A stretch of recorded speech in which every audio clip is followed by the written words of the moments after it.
Guys, we've got the full results from day one of the World's Strongest Man final. 3 events done today. Go check out our previous video for the first 2 events. We wanted to get it out to you as quick as possible, and now we've got the results from the keg toss.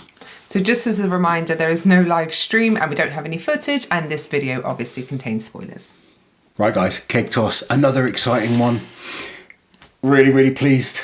My buddy Tom Stoltman taking his first win at the World's Strongest Man, winning the keg toss in a time of 20.05 seconds. 8 kegs ranging from 16 to 25 kilos, which is 35 to 55 pounds, like throwing a 8-year-old child over a double-decker bus. That's what this event's like, as quick as possible. So Tom's basically thrown 8 school kids over a bus if anyone in wants 20 to know seconds. how to train it, there you go. And some close times. Yeah.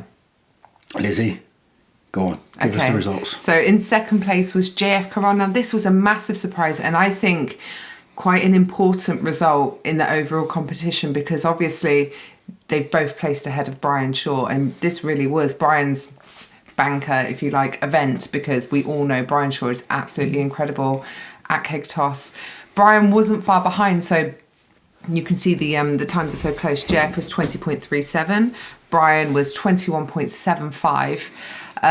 Ava's right in there again, isn't he? He's a great athlete.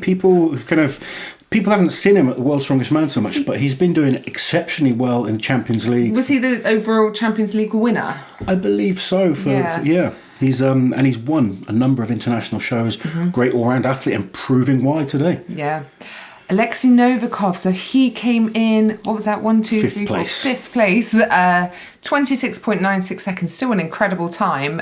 Obviously he would have wanted to do better, but he's done pretty well. He's had a first, a second and a 5th. Yes. He won't be disappointed with that, I think. No, definitely not. And we know he's such an explosive athlete. I think he could do really well in the log tomorrow. And Hercules Hold, I have no idea. It's one of those, it can really change everything. But let's get back to keg toss, because I digress. So then we had Luke Richardson. So he wasn't the slowest guy to do all 8, was he? So he did it in 27.82. Actually, that's a really good time. Then Adam Bishop, all 8 in 39 seconds. So he was the slowest guy to complete them. Jerry Pritchett.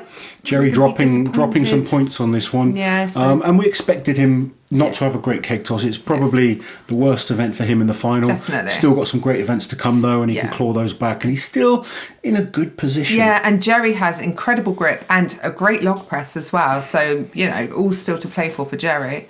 Then Kevin Ferris, again, not his best result today, 6 kegs. So he scored essentially last, because obviously Graham Hicks had to withdraw earlier. So let's have a look at what this has done to the overall score. Now, we've already mentioned this was the banker for Brian Shaw. Yeah. I think if he had one absolute banker event, this was it.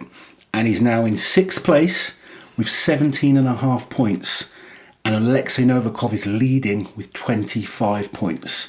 It's not that far, is it? It doesn't sound that far, but we've only 30 points to play for, and Alexei is a dogged fighter. Yeah. I mean, there's still a lot to play for. It's very, very close at the top. So just quickly to go through the scores. You can see it on the screen, but Alexei Novikov, 25 points. Adam Bishop, 22 points. JF Caron, 22 points.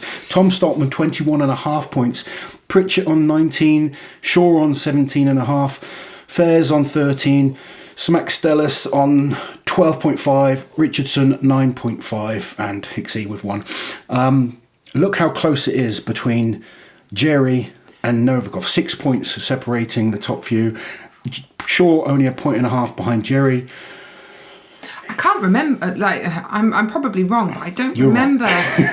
No, go on. Being so tight. There's usually quite a gap between the top 5. I think and what it the bottom is, 5. right? Normally, we have some clear favourites. So you have, like, last year was a big battle between the top 3 last year. Yeah. This year, because with those 3 missing, it's really opened the door. And Brian as well. You would have included Brian in last year. Yeah, but Brian didn't do that well last year. That's what I'm saying. And Brian's had a great year. We've looked at his training, and he's looked great. And I hate saying this when you kind of... The reason we say this is because you put Brian on such a pedestal. Let's remember, he's a 4-time champion. Whatever you think of Brian, he is one of the greatest strongmen of all time.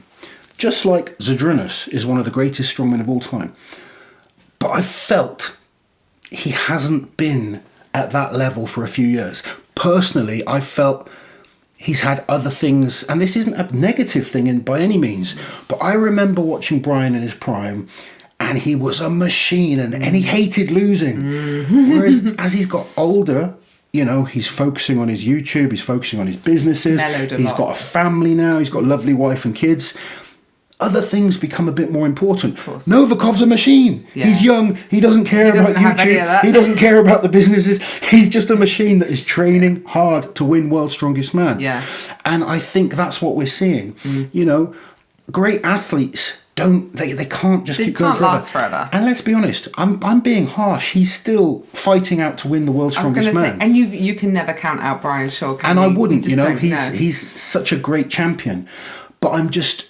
You know, I've had people saying, do I not like Brian? It's nothing like that at all. I give an honest opinion of what I think. Whether they're my friends or they're not. I say it about the British guys. Obviously, I'm going to support the British guys. They're friends of mine. But, you know, even now, I think Tom Stoltman, if he can get a good result on the Hercules hold, because that's the one event for me when I went to train with them, and I've seen in the past, I think that's the event that could maybe cost him. If he can place well in that, he's got a great chance. Yeah. And you know, you should just... Adam Bishop right up there as well, drawing for second place. He's doing amazing, but I feel Adam as well, grip could let him down. Yeah. Log will let him down as well. 2 events coming up, so I think it's going to be close. I think Tom Stoltman, for me, Jeff Caron, Alexei Novikov. Pritchett could crawl it back with a big performance on the hold, and the which is totally possible. It's possible, and you still can't count out Brian Shaw. No, I think never. The top 6 have separated themselves now. Yeah. You know, there's going to be a dogged fight till the end here, but I think we're in for an exciting battle for top 3. I'm still going to go with JF Caron. I've said him from the start. Yeah. Climbing back up. Only 3 points behind. Can you remember your predictions from yesterday? I remember yours. I said Alexei Novikov. Sorry, I said JF Caron. I said Jerry Pritchett, and then I said Alexei or Tom in and third. And then you said Brian in fifth. Fifth. Yeah. I said JF Caron, Brian in second. I think I put Jerry in third and Novikov in fourth. So you're a bit more right than I am right now. Hey, we've still got 30 points to fight for. Yeah. Absolutely anything can happen. Yeah. That's sport for you. You know, that's why it's fun. Yeah. We don't know what's going to happen. These are just my opinions, Liz's opinions. You guys have your own opinions. Make sure you comment below. Let us know yours. As always, thank you so much for supporting the page, guys. I'm really glad you've enjoyed these videos. It's been so hard. I might just go back into competing just so I can go and watch next year and make this easier. This is something we need to change. I've obviously, you know, I see the fans' comments and I've had discussions with Colin Bryce and stuff like that. And but now you've experienced it. I think the fact that Colin's out there all the time, he doesn't appreciate what the fans are going through back here. You know, when you're a diehard strongman fan, this isn't what we want to be doing. Yes. I mean, we're having fun. We're the kind of people that try and... We have each other as well, though, and we both know the sport. Imagine just being a guy at home, his wife doesn't care about strongman. She's like, why are you looking at that goddamn spreadsheet, you weirdo? You would, wouldn't you? What are you doing? I'm lucky that you like strongman. It's good. But yeah, I think from the fans' perspective, this needs to change. It does. It's really bad. And I'm going to try and get the producer of World's Strongest Man on my Talking Strongman show. Oh, good luck. But we'll see if they'll come on. But I want to thank all of you guys, absolutely from the bottom of our heart. The support has been absolutely amazing. It has. And we're having fun doing it, aren't we? I mean, we're knackered, but we're having fun. We are, yeah. So please keep liking, keep sharing, subscribe to the channel, and let us know who you think's going to win tomorrow's final. 3 events left. Yeah. I'm sticking with JF. Me too. While you're here, guys, subscribe to the channel, hit that notification bell so you don't miss any of my awesome strength content.